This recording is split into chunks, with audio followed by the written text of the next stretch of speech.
Welcome to the Filmistines, the podcast where we discuss all things movies. Join us as we dive deep into the latest releases, revisit classic films, and explore the art of cinema. Whether you're a film fanatic or just love a good flick, we've got you covered. From Hollywood blockbusters to indie gems, we'll be breaking down the storytelling, cinematography, and everything in between.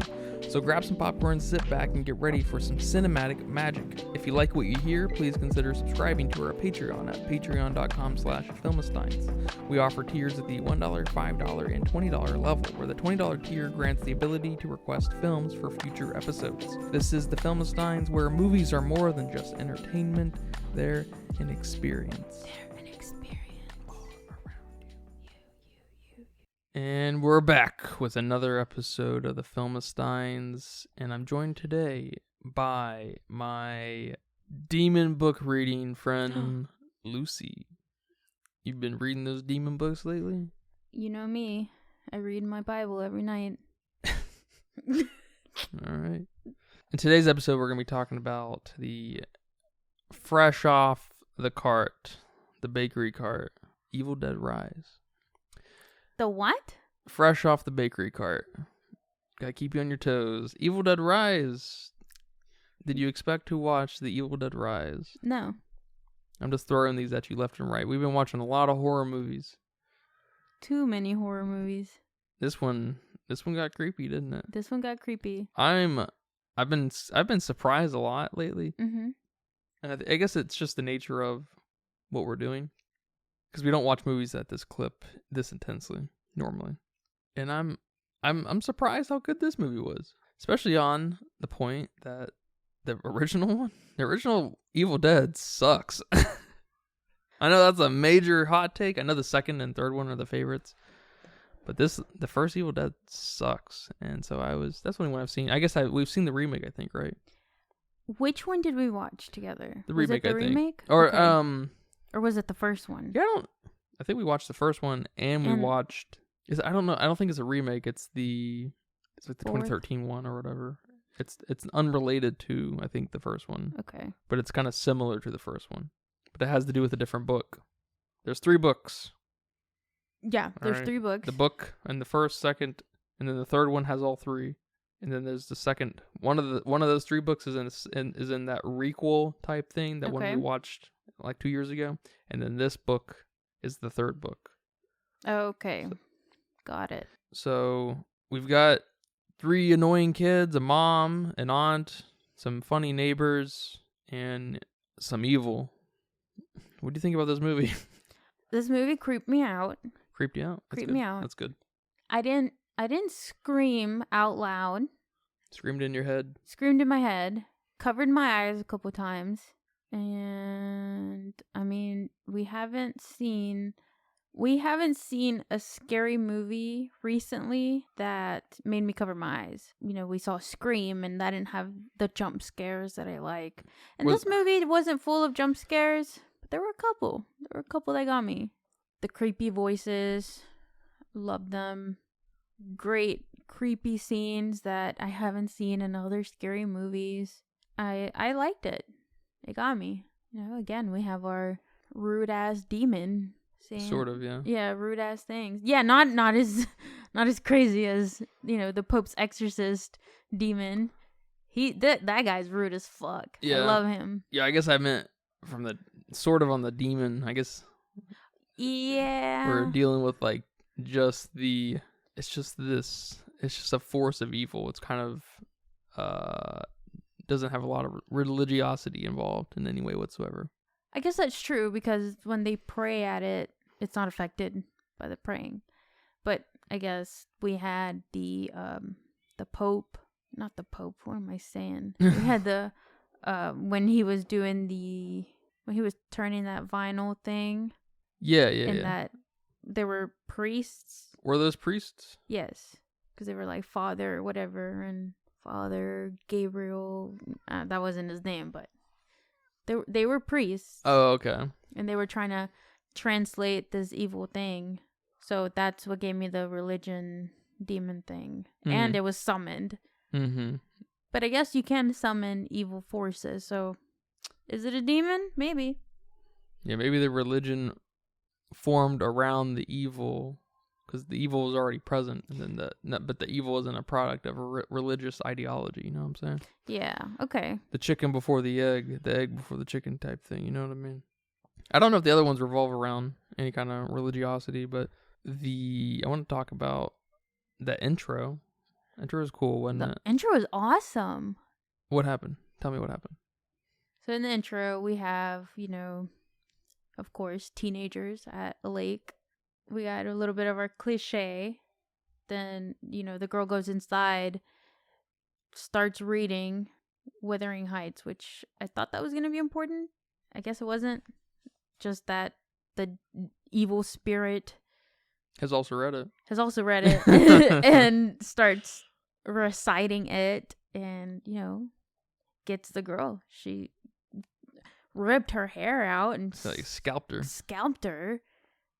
Run to the lake, jumps in the lake, and then she rises as our title of the film is rising. Title with card, her. they call that. The title card? Mm-hmm. Yeah, okay. That was awesome, wasn't it? That was awesome. That was awesome. I saw that, and I don't know if I've ever seen that in a film before. And if I have, it wasn't that cool that I remember it. That was probably the coolest title card I've ever seen. Because, normally they're just a little something happens, and then it's on the foreground of the camera, or the bit or whatever. Mm-hmm. There's nothing interesting about it at all. It's just your intro happens, and then it's just Harry Potter and whatever pops up, Yeah, the coolest one that I was thinking about that even remotely comes semi close to this is Ice Age, where the ice just drops. Ice Age and ice just drops, which that's pretty cool. But yeah, I don't remember that one. That's about it. That's funny. Yeah, that was a dope ass title card. I know. I was like, this, because at the first 5 minutes I was like, she's reading, she's getting mouthed to by her sister's or friend's boyfriend or whatever. Yeah. And it's just it's just silliness, and she goes inside and then she gets scalped. I'm like, oh shit.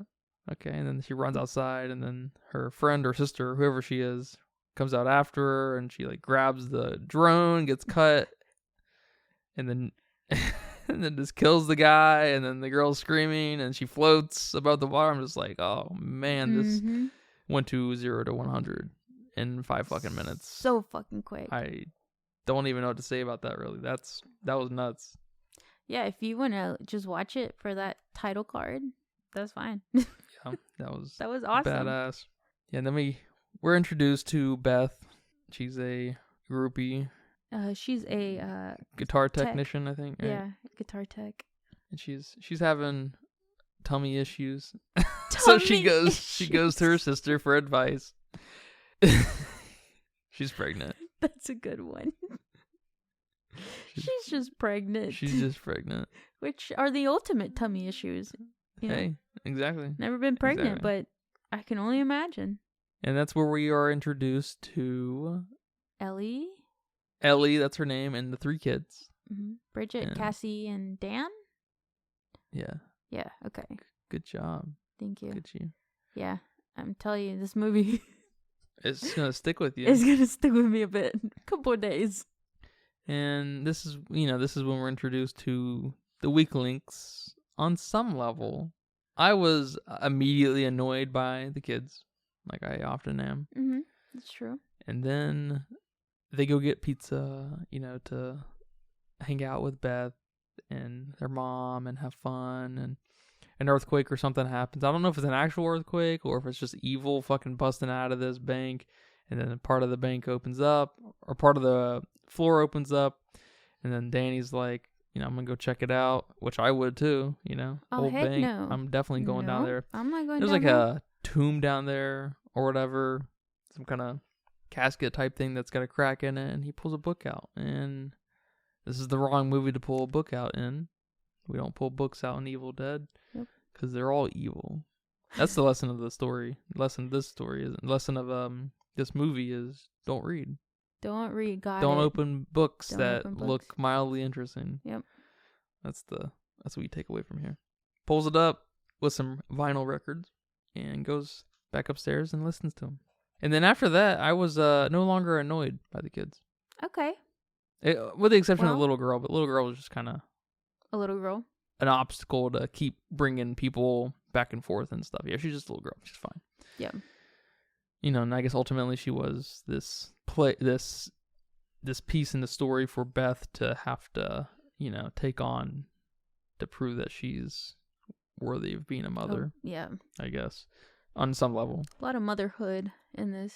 Yeah, which makes sense because you've got this evil force of who's takes the body of a mother of 3 and is fucking around with the kids and then tries to get into Beth and rip her belly out and stuff and everything. So it's like, I feel like the mother thing is kind of unavoidable, Read into that how you will, I guess. There's nothing, I don't want to say it's woke. I don't think it's woke at all. No. But okay, good. Make sure that's not where we're going with this. That's not where we're going with this. Good. I did see someone say that something about this was woke and that the daughter was woke, and I was like, what? Environmentalism is woke now. That's what I said to myself because she was like, she had like a poster saying something about save the earth or whatever. It's like, oh, no way. Yep. And I was like, this. No. I don't know how do you? It's just the other side of it. How do you tell these idiots what woke is? You don't. Like, we just need to exterminate the word woke and restart. Just restart. You know what I mean? Let's just rebuild the vocabulary of Can we just use it social as rights. A word that means to wake up? I woke up. I woke up. Yeah. Yeah. That's cool. No, yeah, we can keep the word. We're just gonna rip the capital woke out. Yeah. Yeah. Or the misinterpretation of the meaning. Yeah. Yeah. No. So this movie takes no time to inject the evilness in that mama. She's fucking... She goes down to her car to get something? Why does she go into the elevator? She's getting rid of her ex-husband's clothes. Okay. Because he left. We don't know why he left, but he left her and the kids, and she gathers up all his shit, because she's got to pack up. And she's going to go dump it. Get rid of it. Yeah, so she's on her way back up in the elevator, and she becomes sort of possessed. It's like not a possession proper, but it's just like this amorphous thing that is non-representational, I guess, because it doesn't, it's not a thing inside her. She is just now evil. You know what I mean? I don't feel like there's a demon inside her. It's not something. It's not something you can save her from. Yeah, demons, you can kind of take them out. Yeah. She's done. It's like taking some water and getting some food coloring and dropping it in there. It's all of a sudden red water. You know what I mean? You can't do anything about it. You can't do nothing about it. It's that kind of thing. I can see that. Yeah. You know what I'm saying? So that's what I'm saying, because like it doesn't feel like there's any kind of demonology or anything happening here. It's more primitive almost than that. Yeah. It's more out of reach than what humans understand. It's why I feel like there may be maybe you can piece this together throughout the other movies, this weird branch of whatever religion has formed ideologies around the books, the Book of the Deads, because of the nature of them and not, the other way around. I think that's kind of a cool, very nuanced angle that I could see being explored throughout them in pieces, like it was here on the records and stuff. Because if you listen to those, I bet you there's a lot of texture there. And I guess I'd be curious to see if that was in the others. I don't remember that being in the first one at all. I remember the first one being so bad, and maybe I need to rewatch it. Yeah, I mean, it's so old. When did it come out? The first one? Oh man, do you know? 1978. Wow, 1978. Well, it was adapted from... Holy crap. A short film. Oh, okay. Excuse me. So the proper film came out in 1981. 1981. Still. Long time ago. Yeah, especially for horror. Yes. Horror is one of those franchises or genres that has, I feel like, a hard time aging. And I don't know how people can properly go back and appreciate... Horror is one of those genres that has a hard time aging? Well... What do you mean? I think horror starts to just look really bad. Oh, yes. Yes, I agree with that. Especially horror does not age well. When we just saw... like video games. Or 3D video games do not age well. Yeah, especially when we saw The Exorcist recently and Child's Play? Chucky? Whatever. Well, that's a little bit different, but yeah. That's from the 90s.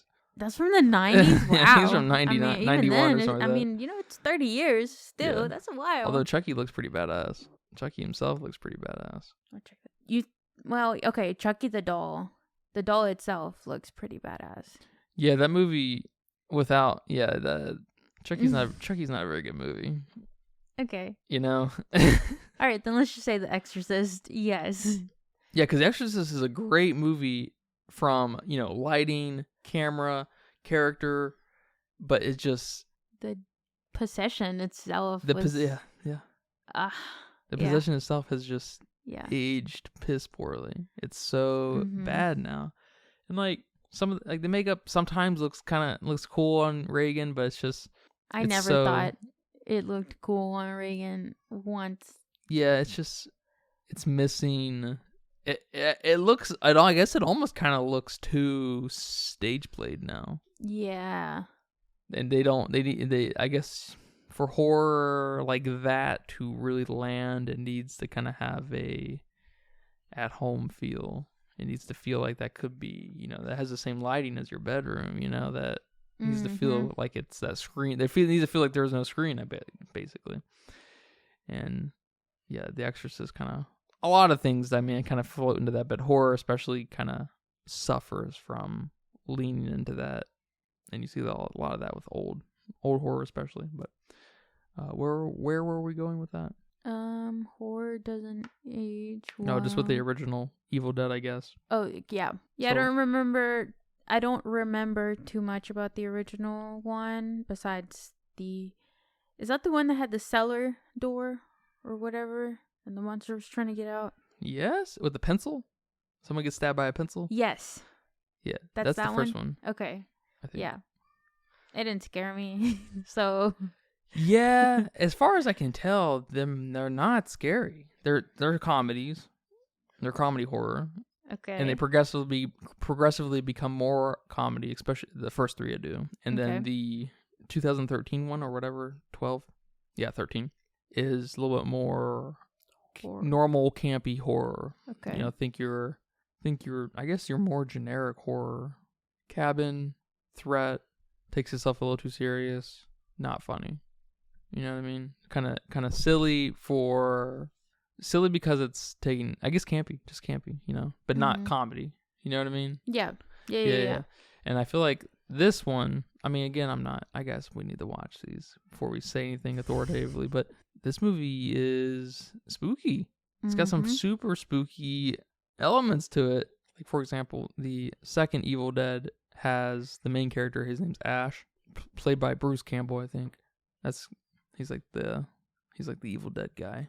His hand becomes possessed, and his hand tries to kill him and causes havoc and stuff. And it's like how. Okay, that's funny. That's pretty much as funny as it gets, right? Like you can't. That's what that is. You can't. There's no way around that. But this, man, we have probably the craziest voiceover I've ever heard in any movie ever. Man, it sounds like him from Powerpuff Girls. Oh my gosh, which makes it even fucking spookier. Yes, I didn't think about that, but yes, it's creepy. It's creepy as fuck. Yeah, Ellie's transformation it carries this movie. Yes. It does carry this movie, and everyone else is pretty good. Like, I even like it when Bridget's turns. They call them Deadites. Deadites, okay. Yeah, they call them Deadites. So that even leans into the non-religious, you know what I mean? Like, it's just like this other force. I like that a lot. I wish I knew more about that. It's just kind of this thing that maybe even has its own religion where they worship it and try to... That would make sense. They all merge. Yeah, that was cool. That was the merging was creepy. Cool. What was your favorite part? My favorite part? Let me guess. It was when she was getting out of the bathtub. No. Was it? That was my least favorite part because that's when I covered my eyes. Oh, no. My favorite part was when Bridget took that cheese grater and grated the shit out of her calf. That was awesome. That was awesome. I tensed. I was like, oh, I winced. That was I felt super it. well done. Oh, that was awesome. That's probably one of the coolest way to hurt somebody in a film. It was awesome. I loved it so much. That was so sick. Yeah, the effects, practical effects, and I'm sure a little bit of CG in this was nuts. I couldn't fucking believe how good everything looked. I don't know if there was any CG in it. It's a pretty cheap movie. You'd be surprised to hear the number between 15 and 19 million. Okay. And it's made over 117 million. Holy shit. So big success for the Evil Dead. That's awesome. And that's just a mark, man. I know it's not a very ambitious film. Mm-hmm. It takes place in an apartment hallway. 90% of it, right? Parking garage. Cheap places to get and to build out and stuff. But these kind of movies just make expensive, shitty movies just more shitty because you have all this money. Like, why can't you just make it work? But man, the transformations. I was complimenting the transformation of the kid and the Pope's Exorcist, a while back. Mm-hmm. And simple, effective, red eyes and stuff, right? And he was looking real gaunt and everything looked good. But man, I don't think I've ever seen a transformation into a fucked up looking thing more than this. This was super, super cool. And I don't know if they applied prosthetics to make her look certain ways, like when she would smile and stuff, but oh my god, dude, she looks amazing. In her voiceover, I don't know if that's her and it's manipulated or if it's someone else's voice or whatever, but her voiceover is just the coolest thing I ever heard of in any movie. Yeah. Like I want that in everything in some way. I don't. Anything that's spooky, like, because that's. Remember, I was saying that about the Pope's Exorcist, the voiceover of the kid. Just it takes me out of it because it's just no one talks like that, and damn sure no one talks like this either. But when it's just so fitting, you can make it fucking work. Like, people need to figure this out a little bit more because man, this is a bar. Yes. This is Ellie's voiceover is just her deadite persona is nuts, and then going back and forth between her mom voice, her normal voice, and talking to her, trying to manipulate her kids to open the door or whatever and stuff is awesome and super unsettling. I don't think I can be truly unsettled in a movie, but this movie made me feel like 1 degree of something. And I was like, oh shit. I was like, this is getting my making you feel something in a tissy. What do people say? I don't know. Like, my favorite, I mean, obviously you can probably guess my favorite part was when, you can guess it. Was it Bridget on the counter? Oh, no. Okay. Oh, no, you're not going to guess it. There were a couple bits where Ellie was, in the hallway, and we were looking through the peephole. Oh. And she was creeping, getting real close, and then, like, the camera get off, and, like, it happened enough, and just the editing, I guess, in this movie was, at times, really fucking amazing, because especially when, what was the little girl's name? Cassie. Yeah, when Cassie was there, and then when Beth was also looking through there, and we were seeing the deaths happen. That was awesome too. When we saw all those deaths happen, of the neighbors happen through the peephole. Yeah, that was sick. That's like hard to call cinematography, but because it's stationary, but.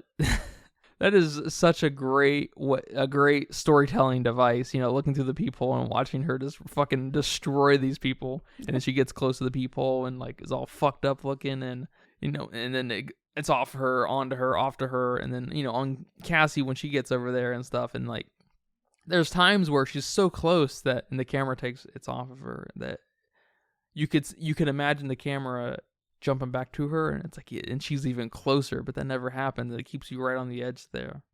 And it's really, really slickly done. Awesome back and forth between the door. Speaking of doors, that happened in The Whale, sort of. Having scenes happen through a door, but this is... Well, you actually saw stuff through. There's a peephole. Yeah, so a little bit different, but it's still very cool. I mean, how many times have you seen that? I've never seen anything happen like that through a peephole. No, not through a peephole. That was awesome. That was my favorite bit. My favorite group of scenes happened. That exchange. Yeah, that was cool. That's that was multiple parts of that was when I covered my eyes because, creepy faces. And that was when you saw her creepiest of faces. And I couldn't watch it. It just upset my stomach. Dang. And then we got this, same sections, but they were zooming in on her eye, like her eyeball, just her eyeball, like her looking back at you. Mm-hmm. And I had to cover my fucking eyes because I couldn't watch that. That was too creepy. That was too up close for me. But yeah, that was cool. Seeing them die through the peephole like that. Yeah, that was sick. And like that little boy got his arms torn off and he got thrown against the wall. That was cool. Yeah. The cat survived. I think the cat survived. I don't think the cat survived. Because we didn't hear a dying cat. Yeah, but we didn't hear it again. Yeah, that's true. I feel like it was. Did you notice when Ellie was crawling behind Beth in the vent when she first opened it? Yes. I noticed when it was starting to slide. And yeah, okay, you did? My stomach started dropping. Oh, you didn't say nothing?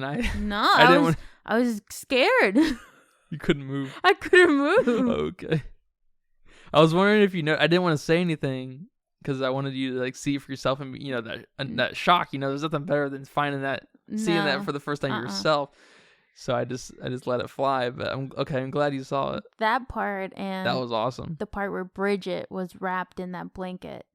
Oh, that was good. And that got me. That was good. That got me. So simple, but so effective. It's so good. Why is this? You know what? Very silly jump scare got me? When she opened her eyes? No. When Beth was going to give Cassie a bath. And she's like, there's nothing in here. And she dug her hand in there trying to get Cassie too. And she's like, ugh.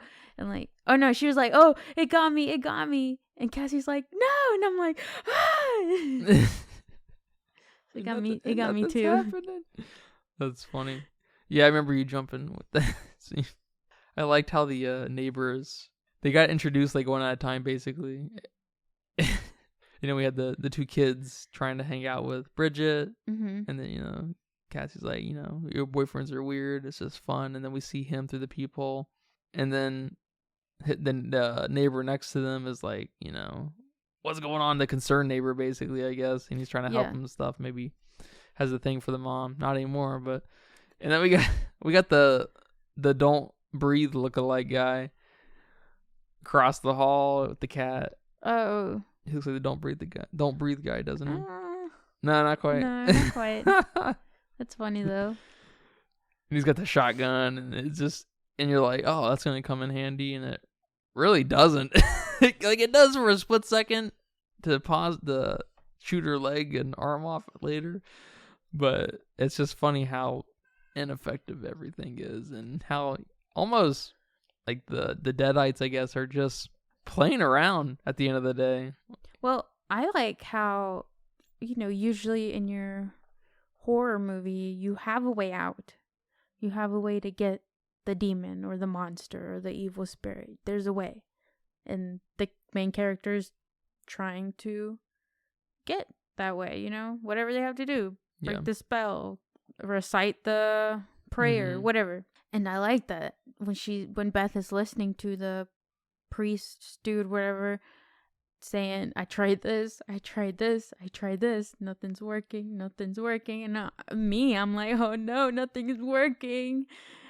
And then he's like, best thing you can do is run. And I'm like, excuse me? No, there's gotta be a way. And that's funny. There's not. And it's scarier. That's funny. Scarier. That's funny that you say that, because that is the solution to 80s horror movies, is just running. And then even then, they're in your car. You're dead.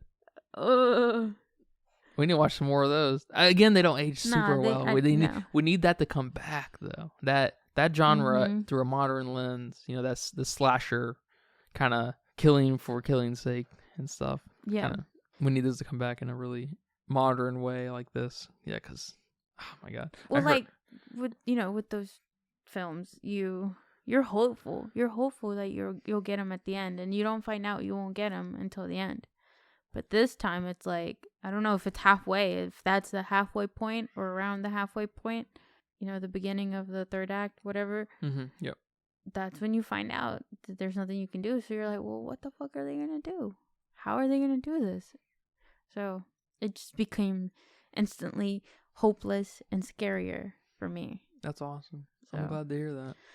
That's so good. That's so cool. I'm envious of it. I really am. I don't know how. Well, I don't know how to get back to that. Become a scaredy cat? Yeah. Yeah. I've always been one my whole life, so I don't know how to help you there. It's never gotten better. Yeah, I was surprised by this movie. I don't know how many times I can be surprised by everything now.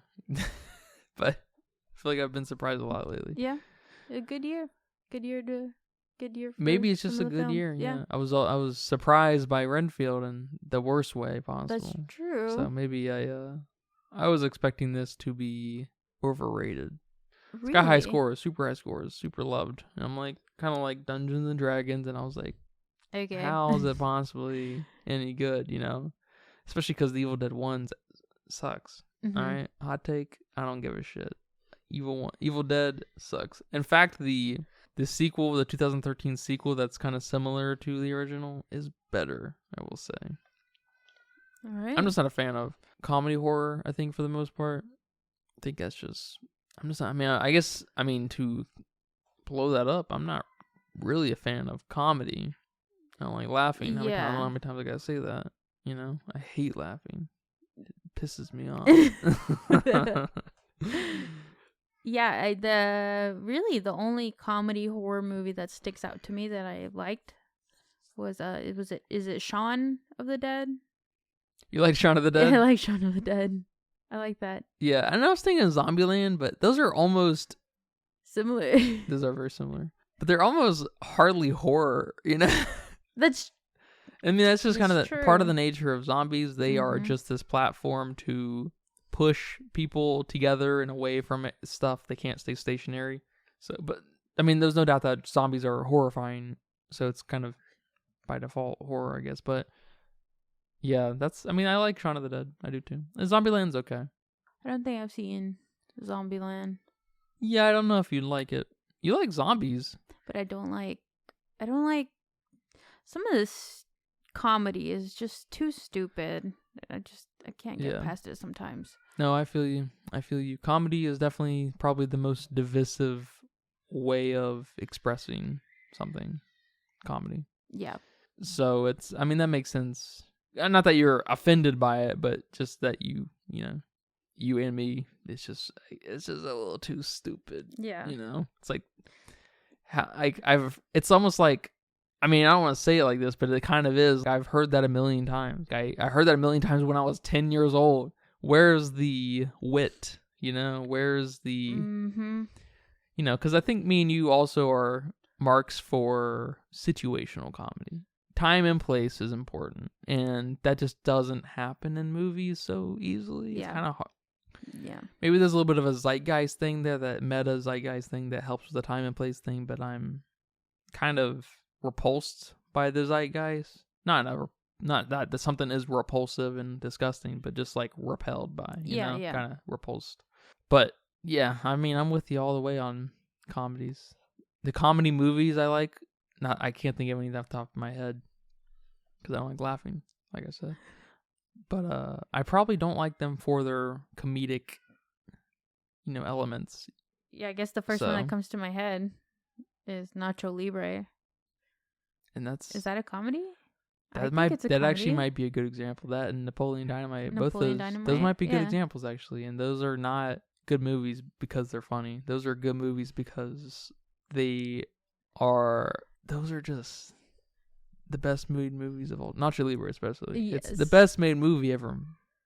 Like, it's not even funny. It's just like deeply, it speaks on such a existential level that it's almost like an IV cocktail. Those things that they give you after, like when you're drunk or whatever, and you go in there, or you have a hangover or what, I don't know, like the detox. Bag. The banana bags, is what they call them? Yeah, I think so. That's like what Nacho Libre is. You know what I mean? It's not, there's just nothing specific about it. or there's not just one thing about it that elevates it above all other movies. It's its presence and its time and place too, and its history. 2004, I think, right? And Jack Black, of course, and just this like, and the director himself, I can't remember his name, but he only did Nacho Libre and Napoleon Dynamite. He got in, he got out. He made these two masterpieces, and he said what he had to say, and it's just so. There's nothing more fucking relieving than watching Nacho Libre. Mm-hmm. Yeah. That's just how it is. Sure, it's not a perfect movie. There's only a couple things I'd change about it to make it perfect. Give it a couple of crash zooms and tighten up the what's the big luchador's name? Ramses. Yeah. Tighten up their interaction just a little bit. Yeah. And it would be a perfect movie. We'll cover Nacho Libre. You got something to say about Nacho Libre? No, I'm okay, sure we're gonna cover that. Nacho Libre. Yes, for sure. But yeah, back to Evil Dead Rise. Back to Evil Dead Rise. The elevator scene when all the blood came out. It was real. How do they get that much blood? I know we have a bit of that in The Shining, right? Elevator opens. Great. Bunch of blood Great comes out. Great call. I mean, that's obviously an homage, right? Right, definitely. Yeah. It's gotta be. Good pull. I think it was about 12,000 gallons of fake blood. Oh my gosh. I think it now has the record for using the most blood. Really? Yeah. I like that. That's awesome. I can't imagine cleaning that up. That's what they said. In an interview I watched, they actually made this movie, which is highly uncommon. They made this movie chronologically from scene to scene because of the cleanup. And how impossible it would have been because of just how much texture there is because, like the apartment and stuff and everything around and the car part and then just the things that were introduced like blood and breaking shit and stuff. It wouldn't have been very smart to go back and forth between like, let's do all the parking garage scenes now. Let's do all the hallway scenes now. Let's do all the bedroom scenes now and stuff and everything. Because so many things get fucked up, like the bathroom and everything they do, everything everywhere when Ellie turns into a deadite. And so that's cool. They progressively fucked up everything as they filmed, and so that was able to keep everything in check real easy and stuff. Which it's super neat, isn't it? It's kind of funny when you think about it that movies aren't made chronologically almost ever because if you get into the scheduling of it, it's kind of absurd. Of course, we're gonna have 5 gas station scenes, but we're only gonna rent the location for the day. So of course we're gonna try to get all 5 scenes done in the day, even though the scenes happen at the front, the middle, and the back of the movie. Yeah. You know what I mean? What film was it? I think it was Scream 6. I saw a behind the scenes thing where Jenna Ortega did. No, not Scream 6. The one before that. 5. Yeah. 5. Yep. When she was talking on the phone in the beginning scenes. Mm-hmm, yeah. And they were playing that little game of guessing the horror movies. Mm-hmm, yeah. And they had to finish that part of that beginning piece at the end. And like, I think she was like 17 when it first started. And then she had like turned 18 already. So she was like a whole year older basically. That's so funny. I'm like, like that's crazy. Like that's something I didn't know happened until very recently. That why'd they do a pickup? Filmed. They call them pickups. Yeah, I wasn't sure. I'm not sure. I'm not sure. I guess they didn't like something. And I know COVID probably sure. messed with that a lot with sure. a lot of films. But I didn't know that was a big thing in movies that they don't film chronological. Yeah. In chronological order. So I guess it is surprising that this one was, but it makes sense. But I love the blood. I loved all the blood. I loved that at the end, Beth and Cassie were covered in blood, so they looked all red, and all you could see was their eyes, and they looked demonic and evil too. Like, the devil, he's red himself, whatever, in some adaptations, whatever. So I thought that was cool. Yeah, them being covered in blood was so cool. Oh my god, dude. I saw the girl who plays Beth said that her feet were stained for like days after. Oh my gosh. So, that's crazy. What did you think of the the merging of the two kids and the mom. That was creepy Yeah. as fuck. But it wasn't the creepiest.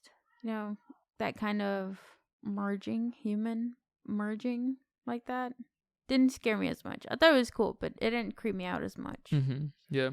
I liked it a lot because it was, I mean, it's like, again, this probably just rings true for most adults, I would imagine, is familiar, like things that feel recognizable and familiar, right? But are spun in a creepy way are more creepy than like monsters, just kind of in general, right? I You think know what I I mean? am. Like if you take a creepy humanoid thing, it's always going to be creepier than a non-creepy humanoid thing. I don't know. No? For me, I don't know. Never. It's hard to say. It's hard to say. Okay. I'm creeped out by Well, a lot. Not important, but what I did like about that is the merging. Is when it merged, we didn't see it merge. Like it was just kind of, we saw like different bits and pieces of it kind of happening, Mm-hmm. and then it fucking disappears. Yeah, it like, goes through up the in the vents. vent. Yeah. Which is awesome. I think it's when the elevator fills up with blood, right? And they go Mhm. down and they're rushed out of there, which is just sick, man. That's so fucking cool. And I feel bad who forever had to clean that up because, oh my God, dude, I can't even imagine how much. Oh my God. I know. Yeah, me either. Hopefully they had a drain ready to go. Like, and most of it went down the drain. You know what I mean? They Yeah. had that set up ready for the cleanup. So, and then when they get down in the parking garage and they're getting in the car, in the car, it starts, which is kind of funny because you almost expect it. I feel like not to start. yeah, Yes. that's kind of a tropey thing, right? It starts, but then the clicker won't work properly, and so the thing gets out. The merged evil deadite thing, was out, and so Beth and Cassie notice it and they get freaked out and they get out of the car, and then you see the things, like you see the top of it, you see its hand, you see it walking. You never see it when it's going around the car and stuff until the final fight happens, which of course it's got to happen because it happens in every slasher-esque movie kind of like this, which is fine. That's just it's a necessary ingredient for the genre, but I just love the build up for it a lot. And it's just kind of funny because it's like the Jaws thing where it's the cheap route, but it's so fucking effective. You know what I mean? Yeah. And it's like one of those things, how do you negotiate that in your head if it's what their intent is there? And I think it's probably 9 times out of 10, it's probably better to give, the filmmakers the benefit of the doubt, especially when they have something so high quality, to back it. But it's just a funny kind of negotiation that has to happen in my head. I think by the end, I was getting anxious because I had no idea how they were going to get away. The clicker wasn't working. The elevator's filling with blood. The thing is still there. So part of me was just like ready for them to just survive and get away with this. And then Beth rolls through the gate. And then Cassie gets pulled I back, know. which is awesome. Oh my God. I And was like, she's, how are they going to do it now? I would have left her ass. Me too. I would have left her ass. I'm sorry. I was already but out. Sorry, Cassie. You don't want to grow up without a mom anyway. You'll just have trauma as an adult. Like, you'll be fine. Yeah. I guess that's when you are faced with a situation like that, you tell the other person, you tell each other, whatever, to keep, when you get on the other side of that, keep rolling forward. Roll way past the gate so nothing can grab you to pull you back underneath. You see what I'm saying? Yeah. That's the lesson. Or roll there. like sideways. Yeah. You But know? keep going. Yeah. Get away from the gate. And she wasn't rolled quick like, enough. she like tried to, zoom in there like Superman style. Like, Yeah. like no. Just roll sideways. Woo. At the end there, they tie it back to the intro, which I thought was cool. I didn't expect that. Of course, that had to happen. I just had forgotten because the movie's pretty intense. Mm-hmm. Yeah, I like that too. I thought it was, which I was thinking that through the film. I was like, where does this come in? How do these, evil, what are they called? Evilites? What is it called? Deadites. A lot of times in horror movies, that intro part is completely separate. Yeah. It's just not important. Or it's very, very mild. Yeah, it just introduces you to the baddie. Yes. And then, but the people involved are just inconsequential. Not that she was very consequential, but she did live in the apartment. Yes. Which is cool. I like that a lot. It makes me wonder if this is a prequel to the third Evil Dead. I think it's called Army of the Dead, the third Evil Dead movie, where the 3 books are together. Yeah, maybe. Because how did the book? I'm kind of curious about the lore, just because it feels so not religious oriented. It makes me really curious where things start and how do they end up where they're at. Like, how did the book get to that bank, and can that book materialize where the evil goes? Because that girl's going to the lake. Could the book materialize there? And is that the cabin that's in the third movie? I don't know if there is a cabin, but if there is a cabin in Army of Darkness, what did I say? Army of the Dead? Army of the Dead. I think it's called Army of Darkness. Is there a cabin there? And is that the cabin? You know what I mean? Yeah. Like, how does this book get moved around and stuff? Because it seems like, based off the movies, the 3 that I've seen, based off of that, it seems like wherever the book is at is where the evils happen. And so how does the book get to point A to point B? You know what I mean? And how does it have the time? Yeah. So, I don't know. That'd be an interesting thing to see, because I've only seen the first film, and I don't really remember the 2013 one. Yeah, we watched the end of it. Okay. That's all you saw, I think. Is that where the blood rains? The blood rain, yeah. Oh, okay, yeah. Oh, okay. Yeah, I remember that very vaguely. So, yeah, now. maybe you didn't see it, like, proper. Yeah. You saw the last 15 minutes. Yeah. So that'd be interesting to see. Yeah. There's something there. I did like the book. It reminded me The book was cool. of the Monster Book of Monsters Of from course. Harry Potter. Of course. That was awesome. And, in the Harry Potter films, it's like, how do we open the book? And Hagrid's like, you stroke it, of course. Yeah. And in this film, it's like, how do we open the book? You give it blood, of course. And then, remember, did you hear that the book is bound and the covers are made out of human flesh? No, I didn't hear that part. Yeah. Oh, I'm glad I didn't hear that part. Yeah. And then the pages are inked with blood. That's how they're painted. I thought that was blood. Yeah, it was. But I didn't hear about the human flesh. Yeah. Jesus. It was too intense. Too intense. It's good stuff. Well, thank you for watching this movie with me. Thank you for staying afterwards a bit and not Keeping letting the me Deadites die. out. Yeah. Thank you. I like that you can't kill the Deadites. Oh, I don't like Except that. by completely mulching them up, which is awesome. If you're gonna go this hard, you gotta end hard. And That's true. they end hard as fuck. And I think these movies they're kind of famous for that, ending on those kind of notes. Mm-hmm. Again, I'm not too familiar, but I think that's kind of the thing. I think I have seen the second Evil Dead.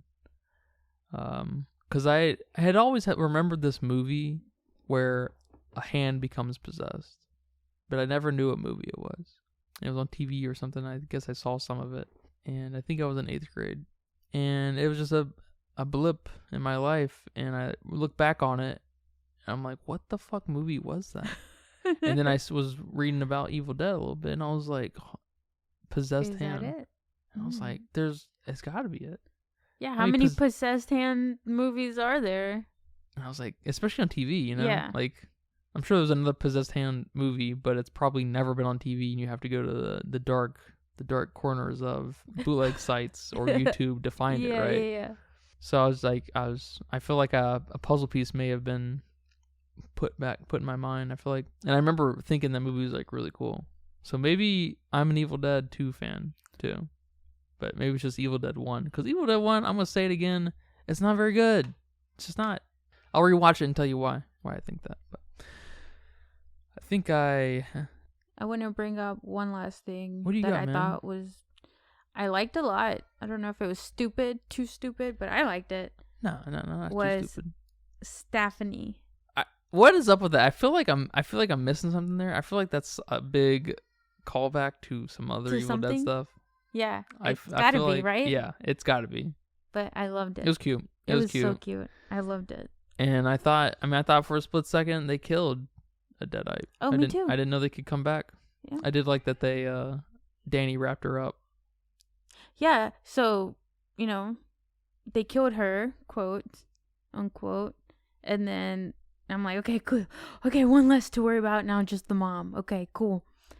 And then we see her missing from the ground, and I was like, fuck, she got back up. Oh no, like, they didn't kill her. That was good, wasn't it? And then Danny's like, no, I wrapped her. Yeah. I was like, okay, you just wrapped her. Yeah. You moved her. All that was right, good. cool. I'm good. And then she fucking creeps up, and I'm like, no. Yeah. No. I love that. It's good storytelling. It is. That's good storytelling. It's awesome. It's so subtle and it's so easy. Like, it's just so obvious, right? When you see it, of course. But $15 million. Get you something that genius, that subtle, that beautiful, just completely perfectly done. It's good stuff. Good stuff. I mean, I can't wait for another one, if there is one. I mean, I'm happy. I'm definitely going to be very excited for the next Evil Dead. Maybe we get to go backwards. Yeah, I'd like that. I like rewatching. Yeah, especially with some fresh eyes and some time in between. It brings new curiosities and questions to it, especially because you've seen it once, so you're, even if you don't remember it, your mind's gonna remember it on some level, and other different things are gonna kind of stick out. And yeah, like I remember the pencil scene. I remember that being pretty cool. I can't remember what happened, but I remember it being pretty cool in the first one. But yeah, well, thank you for watching this with me, and thank you for inciting me with your insightful insights. You're welcome for my insightful insights. Did I incite you? You did incite me. Thank you for... You know what? I didn't think about it being part of the other Evil Dead films. I had forgotten all about those. That's funny. You're lucky you don't have any horror friends, because they might string you up. Yeah. Evil Dead's one of those franchises that has a deeply dedicated fan base. Evil Dead, man. Yeah. Sam Raimi, kind of in general. People like Sam Raimi a lot. He's the director of the originals. Okay. And he also did the Spider-Mans, the Tobey Maguire Spider-Mans, and several other things. And he's got quite the fan base. Yeah. And that's a wrap for today's episode of the Filmsteins. Thanks for tuning in and joining us on our cinematic journey. We hope you enjoyed our discussion and gained some new insights and perspectives on the world of movies. Don't forget to subscribe to our podcast on your favorite platform, especially Patreon at patreon.com/Filmsteins. And follow us on social media for more film-related content. We love hearing from our listeners, so if you have any feedback, suggestions, movie recommendations, or book recommendations, please feel free to reach out to us. Until next time, keep watching and keep loving the magic of movies.